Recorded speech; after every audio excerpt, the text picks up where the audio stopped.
물고기 153마리의 기적. 표적의 영적인 의미는 사실은 여기 영적인이라는 것은 사족입니다. 표적이라는 것을 좀 강조하기 위해서 표적의 영적인 의미는 이라고 했습니다. 같이 참고하겠습니다. 예, 요한계시록 인사이드가 결국 나왔습니다. 더 일찍 나왔습니다. 감사합니다. 구매 안내입니다. 11장까지 있고요. 39 챕터로 이루어졌어요. 각 주제별로 이루어졌습니다. 일반 이런 계시록 주에서는 1장 1절, 2절, 3, 4절 뭐 이렇게 절별로 했는데 그래서 전체 내용별로 39 챕터로 이루어졌고요. 1040쪽입니다. 목회자와 성도를 필독서입니다. 염려하지 말고 계세요. 다 이해할 수 있도록 했습니다. 성경의 완성이고요. 헬라어 원어를 쓰고 우리말 발음으로 이해하기 쉽게 했고 영어도 병기하고 의미도 다 파싱했습니다. 특별히 가장 중요한 것은 이때 종교개혁 500년 이후에 무천년설이 왜 잘못됐고 그리고 전천년설이 맞는지를 이렇게 비교하면서 계시록을 쓴 것은 아마 처음일 것입니다. 중요한 각 주제들 토픽으로 다 아주 중요한 주제를 달았습니다. 그리고 또 특징은 약 130여 개의 도표가 있고 비교표가 있어요. 그래서 참 이해하기 쉽도록 이렇게 편집이 되어 있습니다. 정가 6만 원인데 5만 4천 원에 무료 배송하게 됩니다. 계좌에 보내시면 되고요. 이렇게 이메일로 보내면 되겠습니다. 그 중요 주제별 영상, 첨부 영상이 또 유튜브 채널, 두 채널에 있는 이런 귀한 책입니다. 예, 153마리가 중요한데요. 한번 간단한 걸 짚고 넘어가겠습니다. 1부터 2, 3, 4 해가지고 17까지를 다 더하면 어떤 수가 되겠습니까? 예, 고등학교 때 수열에 나오죠. 이게 이제 이거를 17 팩토리얼로 표시를 할 수가 있는데요. 이제 이게 9를 중심으로 해가지고 이렇게 8개의 쌍이 있습니다. 여기 8과 10을 더하면 18이 되죠. 7과 11을 더하면 이것도 18입니다. 6과 11을 더하면 이것도 18입니다. 5와 13을 더해도 18, 4와 14를 더해도 18, 3과 15를 더해도 18, 2와 16을 더해도 18, 1과 17을 더하면 18이에요. 18이 이제 8쌍이 있습니다. 그래서 18을 8쌍 곱하면 144고요. 그리고 가운데 9가 있지 않습니까? 9를 더하면 뭐가 되냐면 153, 153. 오늘 이제 배 오른편에 그물을 던졌는데 큰 물고기가 153마리라고 말씀하고 있어요. 여러분 153마리라고 성경이 말씀하고 있는 것이 중요한 거예요. 이게 어떤 의미인가를 알게 될 때 적어도 17이라는 숫자가 굉장히 중요해요. 왜냐하면 1에서부터 17까지를 더하면 153이 됩니다. 이걸 곱셈으로 나타난다고 하면 17에 무엇을 곱하면 153이 됩니까? 9를 곱하면 이제 153이 된다고 하는 사실이죠. 그래서 여기 153마리의 의미가 영적인 의미가 표적이 중요한 의미 두 가지가 17과 9라는 것입니다. 자, 책을 하나 소개하겠는데요. Biblical Mathematics 해가지고요. 여기 이제 성경 숫자의 영적 비밀 그래서 에드 F 멀로우가 지은 책인데요. 서달성역으로 생명의 서신에서 나왔는데 검색을 해도 이 책이 나오지 않습니다. 그래서 제가 원래 이제 아마존에 나와 있는 책을 이렇게 소개해 드렸습니다. 성경을 연구하는 분들에게 아주 굉장히 좋은 책이라는 것을 말씀드립니다. 자, 노아의 방주가 아라랏산에 머문 때가 언제일까요? 이게 성경이 첫 번째 나오는 이제 17입니다. 말씀해 보면 깊음의 샘과 하늘의 창문이 닫히고 이제 이 홍수의 그 근원이 땅 속에 있는 깊음의 샘이 터졌고 땅에서는요. 하늘의 창문이 열려서 모든 비를 쏟아내렸다는 거죠. 이게 노아 홍수 이전에는 하늘 궁창에 물층이 있었다는 사실이에요. 그래서 하늘에서 비가 그쳤고 물이 땅에서 물러가고 점점 물러가서 150일 후에 줄어들었는데 일곱째 달 곧 그 달 11의 날에 방주가 아라랏산에 머물렀다고 성경에 말씀하고 있습니다. 그럼 방주가 일곱째 날 17일에 머물렀든지 20일에 머물렀든지 그게 뭐가 중요합니까? 근데 이게 중요하기 때문에 이것이 기록됐다는 거죠. 이게 성경에 중요한 것은 이때가 바로 일곱째 달 17이었다라고 말하고 있습니다. 153마리의 중요한 한자 인자가 17이었거든요. 이게 17이라는 숫자가 성경에서 중요하다는 것입니다. 자, 두 번째도 확실하게 나와 있는 데가 있죠. 출애굽기 12장을 보게 되면 6월절 어린 양이 나오죠. 6월절 어린 양을 준비를 하는데 이달 열흘에 이제 어린 양을 이렇게 준비하는 거예요. 개역개정에서는 잡을지니 그랬는데 잡다는 것은 이렇게 죽인다는 뜻이 아닙니다. 테이크 이렇게 이제 취한다는 뜻이죠. 그리고 그 위에 이달 열나흘까지 간직하였다가 그랬습니다. 그러니까 열나흘까지 간직했다가 해질 때 잡았습니다. 쉽게 얘기를 하면 14일 저녁에 어린 양을 잡았다는 사실이죠. 그리고 우리가 알다시피 이 6월절 어린 양은 세상 죄를 지고 가는 하나님의 그 어린 양이신 예수 그리스도를 예표하고 있거든요. 그 사울 위에 예수님께서 어떻게 하셨습니까? 부활하셨어요. 그래서 사울은 그 17일이라는 것을 우리가 알아야 됩니다. 성경에서도 복음서에도 14일에 예수님께서 이제 십자가에 죽으셨거든요. 그리고 장사됐고 사흘 후에 부활하셨는데 안식 후 첫날이 17일이라는 사실이죠. 성경에서 이 17일은 바로 예수 그리스도께서 십자가에 죽으시고 부활한 날, 부활을 의미하고 있습니다. 부활은 승리 아닙니까? 부활하심으로 말미암아 하나님의 아들로 이렇게 나타나셨다고 성경에 말씀하고 있습니다. 또 다른 증거들을 한번 찾아보겠습니다. 여기 153은 이제 17이라는 중요한 그 숫자 인자가 있고요. 또 하나는 9라는 인자가 있습니다.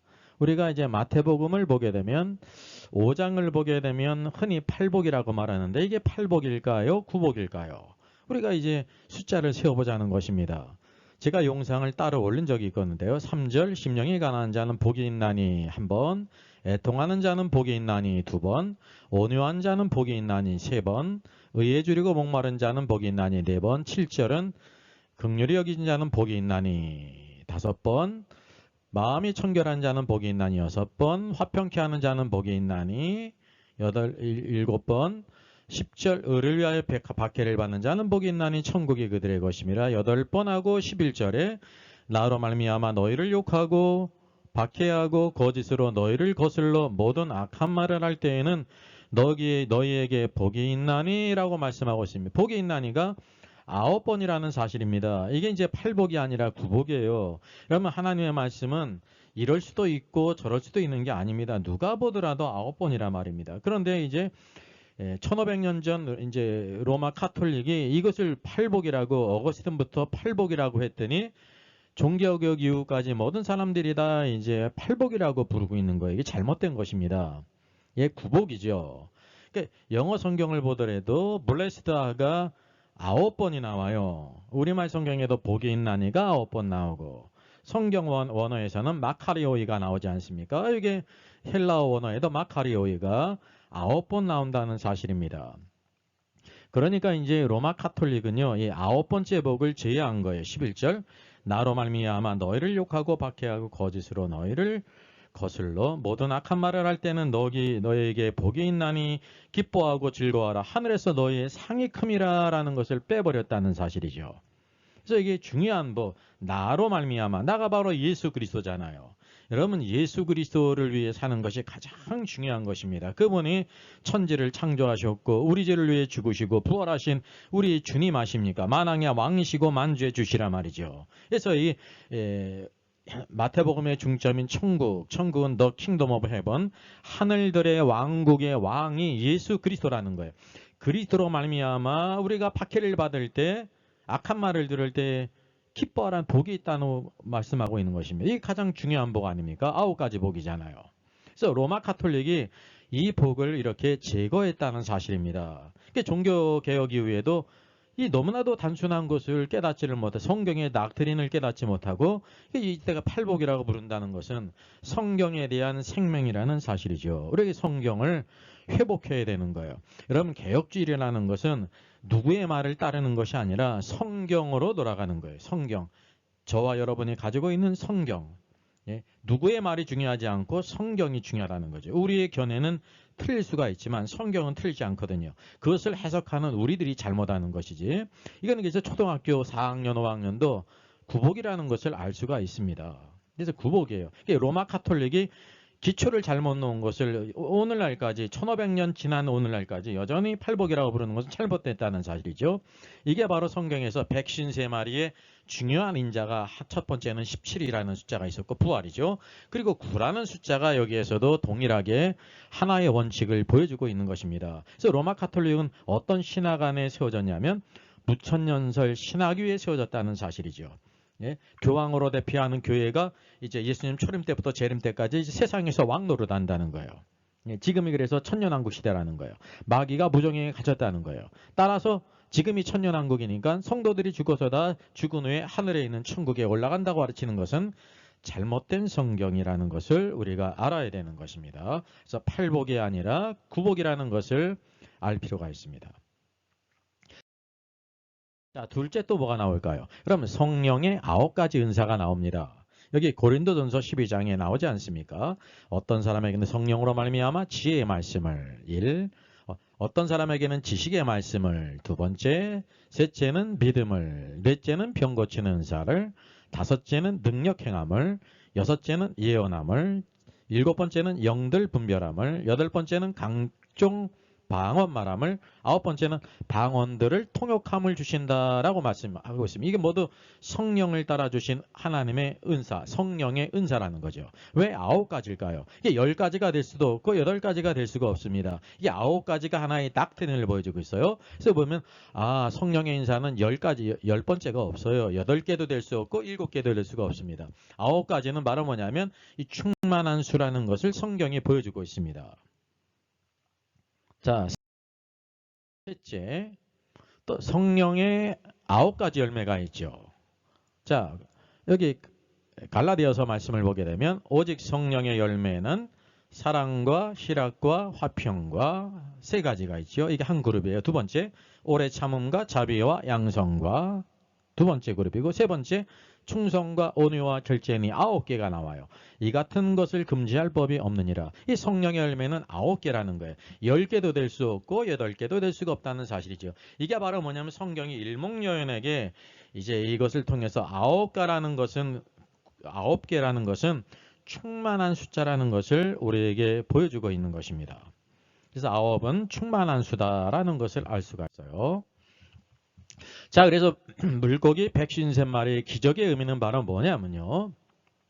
실제로 배 오른편에 그물을 던졌더니 큰 물고기 153마리를 잡은 것입니다. 이게 중요하고요. 둘째는 이게 상징적인 의미가 아니라는 것입니다. 실제로 153마리를 잡았는데 이게 표적이기 때문에 이게 기적이 아니라 표적이에요.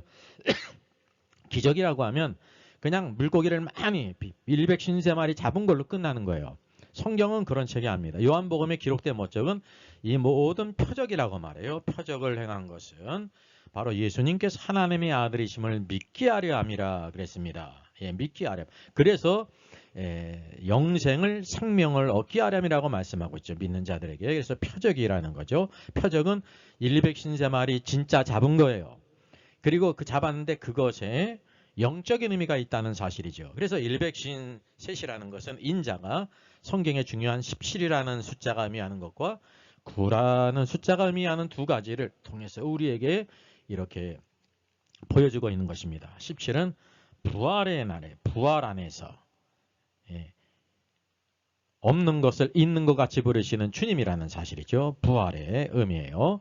그리고 9이라는 것은 충만한 수라는 것입니다. 그래서 이걸 2가지를 같이 하면 부활 안에서 충만한 역사를 주님이 이루신다. 부활의 주님의 능력과 권세라는 것을 이 153마리라는 걸 통해서 성경의 닥트린을 보여주고 있는 것입니다. 이와 이제 동일한 성경 말씀을 고른다고 하면 빌립보서 4장 19절입니다. 같이 읽겠습니다. 나의 하나님이 그리스도 예수 안에서 영광 가운데 그 풍성한 대로 너희 모든 쓸 것을 채우시리라 그랬습니다. 제 아들이 지금 부활의 주님을 2번이나 보고도 의심한 게 아니에요. 먹고 살기 위해서 옛생활로 돌아가지 않습니까? 그래서 예수님이 3번째 나타나셔야만 했습니다. 3번째 표적을 행하셨습니다. 너희들은 밤새도록 물고기를 잡으려고 해서 한 마리 잡지 못했지. 이게 첫 번째 기적이에요. 둘째는 바로 무엇이냐면 주님께서 배 오른편에 던지라고 했더니 밤새도록 잡지 못했던 물고기를 153마리나 잡았다는 거. 이게 2번째 기적이에요. 예, 기적. 외적으로 볼 때, 또는 주님께서는 이미 육지에서 숯불 위에다가 물고기를 굽고 계셨습니다. 떡도 가지고 있었으면 이게 세 번째 기적이라는 거죠. 근데 이 기적만이 아니라 표적인 것은 바로 뭐냐면 부활의 주님의 능력은 여기 하나님께서 그리스도 예수 안에 행하시잖아요. 어떻게 행하시냐면 첫째, 영광스럽게 행하십니다. 이 영광이라는 것은 17, 그 부활은 영광스러운 것입니다. 어느 누구도 흉내낼 수 없습니다. 이게 표적 중에 표적이에요. 그래서 요나의 표적밖에는 보여줄 것이 없다 그러지 않습니까? 그래서 부활의 의미는 그분이 참된 하나님이시기 때문에 그분만 행하시는 영광이 있어요. 영광이고, 또 뭐냐면 백신 세 마리 물고기를 가득 잡지 않았습니까? 이게 구라는 것은 충만한 수라는 거죠. 그래서 풍성한 대로 하나님의 역사를 17이라는 숫자는 빌립보 4장 19절은 영광, 부활 가운데 영광이 있거든요. 그리고 두 번째, 충만한 수, 풍성하게 행하신다는 것입니다. 제자들의 모든 필요를 채우신 것처럼 오늘날도 하늘과 땅의 권세를 가진 주님, 그분이 바로 천지를 창조하신 주님이시고 부활의 주님인데, 오늘도 우리 주님의 사명을 따라 살게 될 때 모든 필요를 채워주시는 것, 저와 여러분의 모든 필요를 영광 가운데 풍성한 대로 채우실 것을 요한복음을 통해서 보여주고 있습니다. 이 주님이 저와 여러분의 주님이십니다. 이 주님을 위해 오늘도 우리가 그분을 섬기고 그분을 사모하고 그분의 뜻을 이뤄나가는 것, 가장 놀라운 축복의 길입니다. 무한하신 주성령, 조지 로우손 작사입니다. 영국의 평신도로서 변호사고요. 작곡은 우찌아 보넵입니다. 음악가로서 브루클린 개혁교회에서 37년 동안이나 오르간 반주자로 섬긴 귀한 음악인입니다.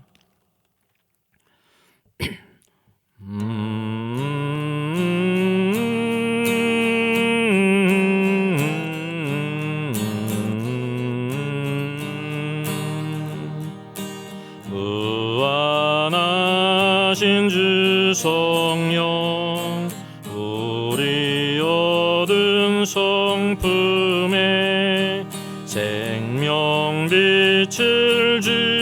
주소서. 보혜사시여, 우리 죄를 씻으사 피곤한 자 힘주며 이른 양 찾으소서. 보혜사시여, 우리 마음의 증언을. Our Father in heaven, hallowed be your name. Your kingdom come. Your will be done on earth as it is in heaven. Give us today our daily bread. Forgive us our debts, as we also have forgiven our debtors. And lead us not into temptation, but deliver us from the evil one. For yours is the kingdom, and the power, and the glory, forever. Amen. 저의 저서를 소개해드리겠습니다. 계시록과 다니엘서의 전반적인 조망을 다룬 때를 알라 주님이 오신다가 있고요. 또 구원 탈락인가 거짓 신자인가가 있습니다. 워킹 바이블 정기 세미나 매월 첫 주일에 있습니다. 다음 달은 5월 5일에 있습니다. 신청자 같이 참석할 수 있습니다.